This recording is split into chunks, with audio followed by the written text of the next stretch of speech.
After a 33-year leave of absence from his alma mater, I am pleased to present to you Dr. William Gates.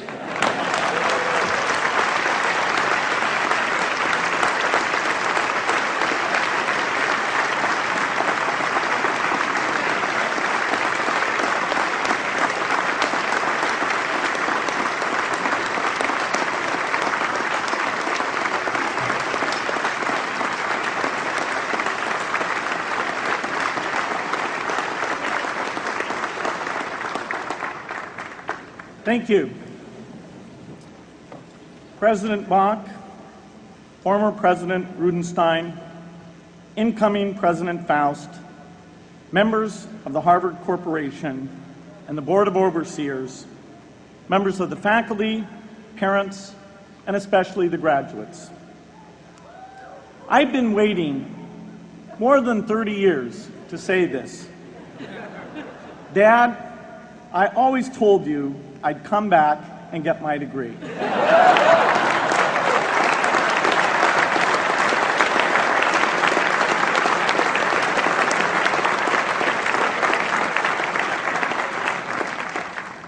I want to thank Harvard for this honor. I'll be changing my job next year, and it will be nice to finally have a college degree on my resume. I applaud the graduates for taking a much more direct route to your degrees. For my part, I'm just happy that the Crimson called me Harvard's most successful dropout. I guess that makes me valedictorian of my own special class. I did the best of everyone who failed. But I also want to be recognized as the guy who got Steve Ballmer to drop out of business school.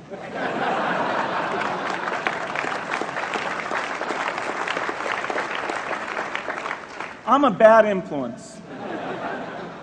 That's why I was invited to speak at your graduation. If I'd spoken at your orientation, fewer of you might be here today.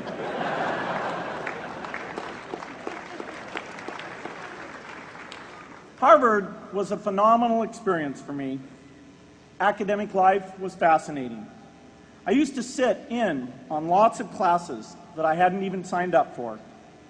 And dorm life was terrific. I lived up at Radcliffe in Currier House. There were always a lot of people in my dorm room late at night discussing things because everyone knew that I didn't worry about getting up in the morning. That's how I came to be the leader of the antisocial group. We clung to each other as a way of validating our rejection of all those social people. Radcliffe was a great place to live. There were more women up there, and most of the guys were math science types. The combination offered me the best odds, if you know what I mean. That's where I learned the sad lesson that improving your odds doesn't guarantee success.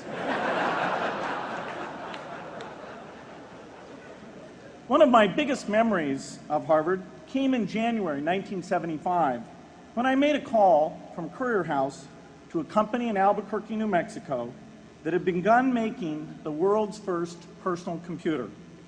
I offered to sell them software. I worried they would realize I was just a student in a dorm and hang up on me. Instead, they said, "We're not quite ready. Come see us in a month," which was a good thing because we hadn't written the software yet. From that moment, I worked day and night on the extra credit project that marked the end of my college education and the beginning of a remarkable journey with Microsoft. What I remember above all about Harvard was being in the midst of so much energy and intelligence. It could be exhilarating, intimidating, sometimes even discouraging, but always challenging. It was an amazing privilege, and though I left early, I was transformed by my years at Harvard, the friendships I made, and the ideas I worked on. But taking a serious look back, I do have one big regret. I left Harvard with no real awareness of the awful inequities in the world, the appalling disparities of health and wealth and opportunity that condemn millions of people to lives of despair. I learned a lot here at Harvard about new ideas in economics and politics. I got great exposure to the advances being made in the sciences. But humanity's greatest advances are not in its discoveries, but in how those discoveries are applied to reduce inequity.